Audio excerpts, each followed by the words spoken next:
As nossas epidemias de doenças alimentares levaram a um grande esforço de investigação sobre o que os seres humanos devem comer para ter uma saúde ideal. Em 1985, um influente artigo foi publicado propondo que as nossas doenças crônicas resultam de uma desconexão entre o que os nossos corpos evoluíram comendo durante a Idade da Pedra durante os últimos 2 milhões de anos e aquilo com que nos alimentamos hoje, defendendo o retorno a uma dieta do tipo de caçadores e coletores, de carne magra, frutas, legumes e nozes. Embora possa ser razoável presumir que as nossas necessidades nutricionais foram estabelecidas no passado pré-histórico, a questão é de qual passado pré-histórico? Por que apenas os últimos 2 milhões de anos? Nós estamos evoluindo há 25 milhões de anos, desde o nosso grande ancestral comum símio, durante o qual as nossas necessidades de nutrientes e fisiologia digestiva foram estabelecidos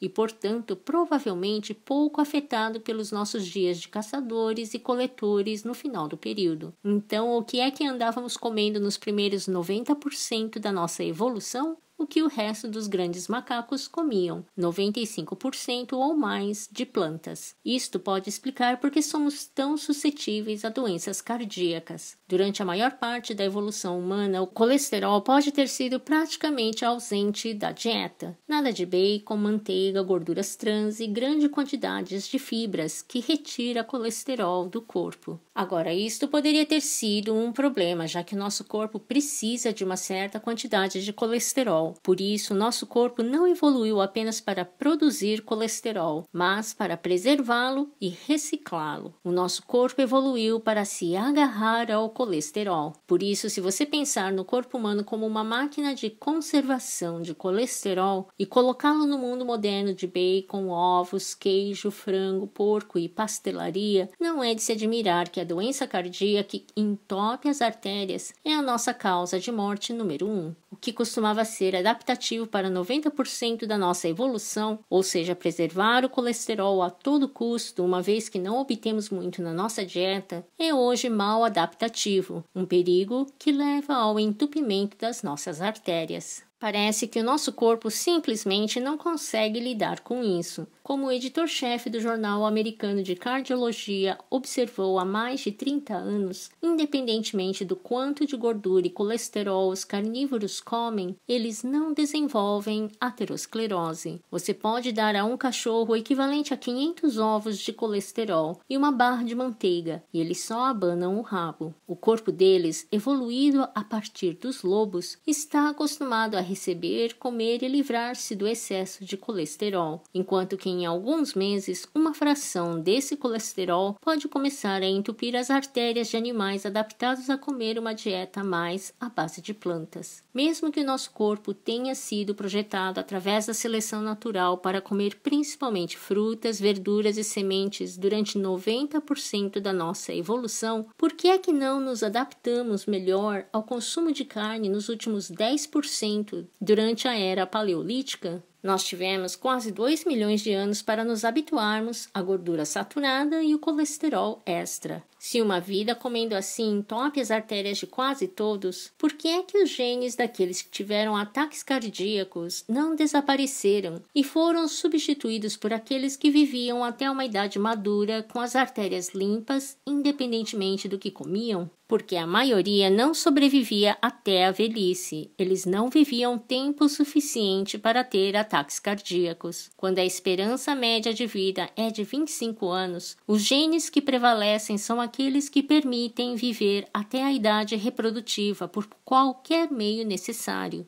E isso significa não morrer de fome. Por isso, quanto mais calorias na comida, melhor. Portanto, comer bastante medula óssea e cérebro, humano ou não, seria uma vantagem seletiva. Se apenas temos que viver tempo suficiente para que os nossos filhos cheguem à puberdade para passar os nossos genes, então não temos que evoluir qualquer proteção contra os estragos da doença crônica. Para encontrar uma população praticamente livre de doenças crônicas na idade avançada, não temos que voltar a 1 milhão de anos atrás. No século XX, redes de hospitais missionários na África rural descobriram que a doença arterial coronária é virtualmente inexistente, e não apenas a doença cardíaca, mas a pressão arterial alta, AVCs, diabetes, cânceres comuns e a lista continua. De uma forma, estas populações na China rural e países da África comiam o tipo de dieta que nós comemos durante os 90% dos nossos últimos 20 milhões de anos, uma dieta quase exclusivamente de alimentos vegetais. Como sabemos que era a dieta que os protegia e não outra coisa? Na atualização de 25 anos do seu artigo paleolítico original, eles tentaram esclarecer que não estavam nem antes nem agora a propor que as pessoas adotassem uma dieta em particular, baseando-se apenas no que os nossos ancestrais comiam. As recomendações dietéticas devem ser postas à prova. É por isso que a pesquisa pioneira de Pritikin, Ornish e Esselstyn são tão importantes, mostrando que as dietas à base de vegetais foram provadas que não só podem parar a doença cardíaca, mas revertê-la na maioria dos pacientes. Na verdade, é a única dieta que alcançou esse resultado, talvez porque foi isso que comemos durante a maior parte da nossa evolução.